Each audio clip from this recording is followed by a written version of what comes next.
And good afternoon, Sunday afternoon. As you know, it is time now to go through week 7 final thoughts, conclusions, all the other stuff about what happened, the past scores, and everything else. I think the biggest thing we took away from this week, one, um, Herscher looks unbelievable for 4A. So does Johnsburg. Um, Rochester, their win over Sacred Heart Griffin, they could give some bigger teams trouble. Rochester looks unbelievable. Big shout out to Derek Leonard, Ken Leonard, both being named Deep Dish Football Coach of the Night award. Um, I also think you have to look at the Marist win over Nazareth Academy. That was a complete uh, destruction of a game. They Marist was unbelievable. They shut out Nazareth Academy. Completely impressed with Marist. You have to give them kudos. You have to talk about them in the top 5, top 3 teams mode, maybe even top 2 team mode. Um, they're unbelievable, Marist. I also I also said the Mantino and Herscher game was deep this football game of the week 7. Completely impressed with Mantino. They're gonna upset some teams if they get into the playoffs because they have a complete roster, young, but a complete roster to watch out for. Um, you also have to take a look in. I'm forgetting the team now; it's killing me right now. Uh, you also have to take a look at Glenbard West. Glenbard West beat Hinsdale Central. Glenbard West basically are the top dogs of the West Suburban Conference in that division. Glenbard West, they recovered very, very well over that first loss to Maine South. That Maine South loss was a great loss for them, and I said this in past videos. That loss was a huge thing for Glenbard West, Coach Hetlet, that coaching staff and those players, because it was a step back and say we have to get our shit together, we have to work harder, and Glenbard West is doing it. Barrington beats Hoffman Estates in Saturday's game. Barrington's good. Barrington's really good. They deserve all the gratitude for what they're doing. I think Coach Sanchez is done for Barrington's unbelievable. Barrington's going to be another team to look out for in the playoffs. Also, Maine West gets their win. Maine West is they are. I think they've clinched a playoff spot, which they deserve. Basically, out of respect in the world. Lake Park beats Glenbard North. Lake Park. Now they play Neuqua Valley, and they play another team. I think they need one more win to clinch a playoff spot. Much respect to them for doing that. Warren Township. A lot of people aren't talking about Warren Township and what Coach McNulty's doing. Warren Township won again. Again, they're progressing and they're winning, and no one's talking about them. Another one is Lake Zurich. No one's talking about Lake Zurich. They won again too. It's surprising the teams up north that we don't talk about. St. Charles East beat Larkin. Batavia beat South Elgin. Batavia is another team that in that upper when we get into that 7A,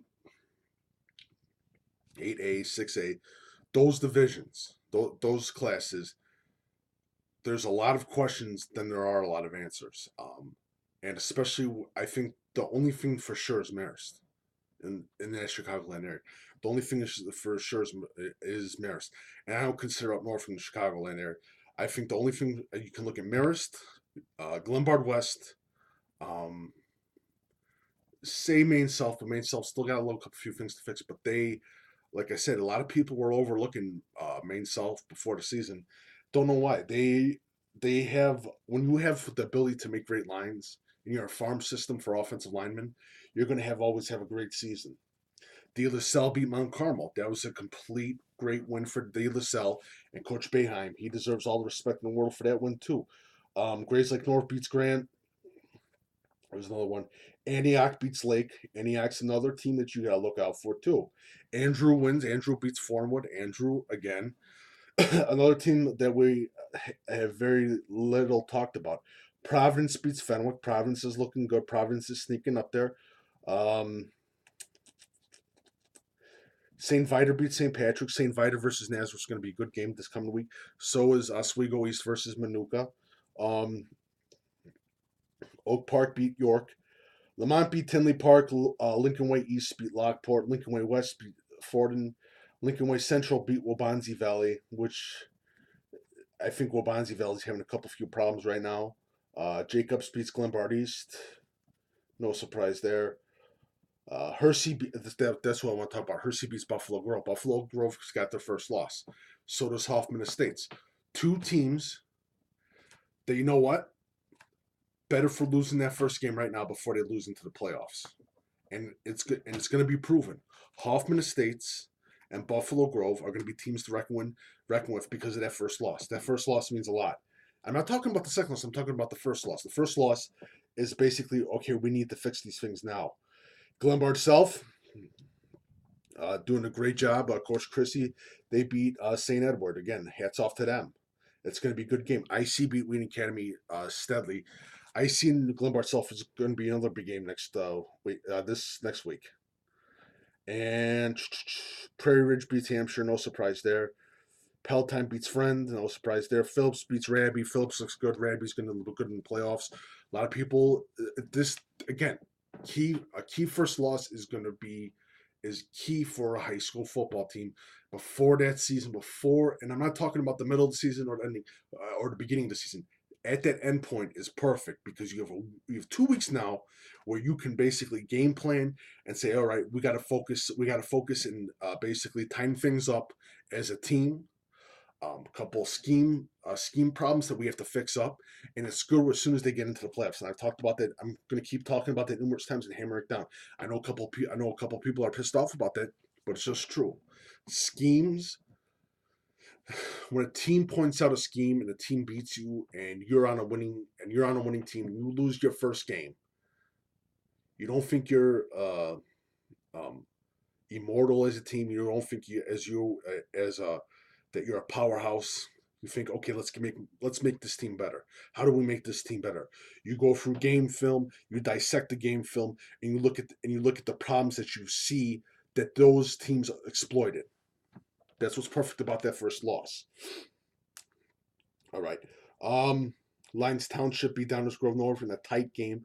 Lyons Township, they lost last week. It was last week they lost to Glenbard West. Had a tough game against the EGN. Again, a team that's got to tighten up things. Rolling Meadows makes the playoffs again. A huge shout out for Rolling Meadows. Prospect beat Wheeling. That's about it. I'm trying to look for. There's one more score I want to talk about too.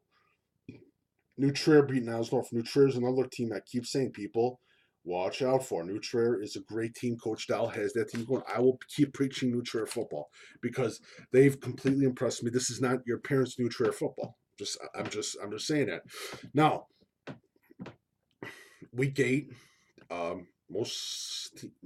some teams, half the teams have that leader are on the conference leaderboard and mostly have it wrapped up for conference. Some are still battling. You got Manuka, the Southwest Prairie. That's going to be still a huge battle. Homewood Flossmoor won. Again, no surprise, but I think Lincoln Way East just keep pounding the ball, and Lincoln Way East is very, very impressive. I think the big game also is going to be another game to look at is Lake Zurich versus Libertyville for next week too.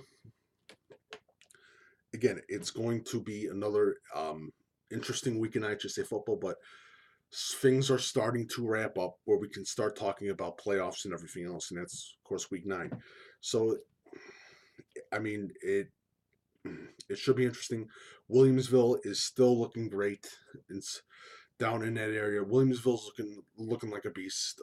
Carlinville, I believe, won again, and Rochester looks unbelievable. Derek Leonard's got Rochester looking unbelievable. Althoff Catholic won again too.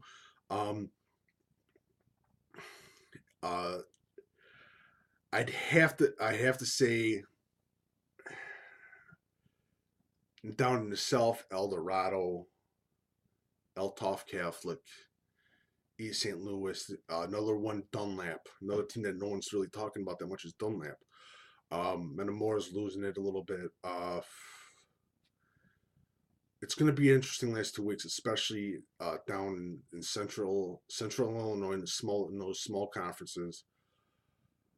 Uh, it's just going to be one. It's going to be a great 2 weeks. Just a quick reminder: please follow Coach Big Pete and Deep Dish Football on Twitter, Facebook, Instagram. Also be sure you are on the website deepdishfootball.com, deepdishfootball.com. If you have any questions, please email me, Coach Big Pete, fp@gmail.com. Please feel free to leave a tip if you like to work on deepdishfootball.com. Also, quick reminder: Week 9 nominations are still going. This is Sunday evening, about 2 or 3 hours. Week 9 for Week 9, I'm doing nominations for Week 9 for Central Illinois, only Central Illinois area, road trip to Central Illinois, Week 9. Nominate the game with Deep Dish Football. Come see our game for Week 9. Week 8, the vote's already going on. Be sure you voted. So that's less than an hour of voting left for Week 8, and it looks like Oswego East versus Manuka is going to be the game of the week. Looking like it. So please keep voting in Central Illinois. Keep nominating for your Deep Dish Football Game of the Week, Week 9. I'm talking only Central Illinois. So thank you so much. Be sure you listen to some of the podcasts. I got the podcast up too. Thank you so much and have a lovely, lovely night. This was Coach Big Pete's conclusion, final thoughts for Week 7 IHSA football.